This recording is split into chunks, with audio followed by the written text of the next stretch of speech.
Pamiarsa pembangunan Pelabuhan Sanur rauh makin sampun tambis puput. Nanging ditepengan mangkin kaabtiang ring pengelolaan pelabuhan taler sida mawasana becik majeng kuentenan sumber daya lokal. Tenaga sane kabuatang ring operasional pelabuhan sida karuruhang saking krama lokal. Punika taler pengelolaannya nih mangde kaselahin oleh pemerintah Rike. Kepala Dinas Perhubungan Kota Denpasar Iketut Sriawan Mausang paiketan dani wantah mau sahe antuk ngwantu pembangunan inucap nanging indik pemarginnya nih wenang saking pemerintah pusat. Punika taler antuk nguningayang pemarginnya nih sida kaselahin saking KSOP Benua.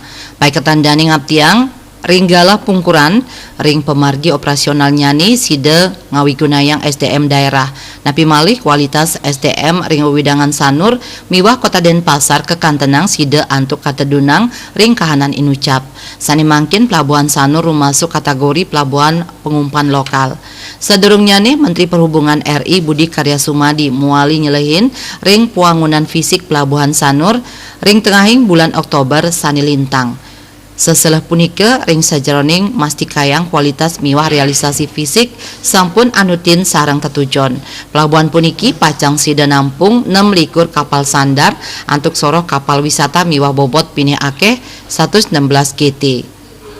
Pelabuhan pacang ngubungang mekatah genah wisata ring Nusa Penida, Nusa Lembongan, saha Nusa Ceningan. Asmara Putra Bali Pos nguningayang.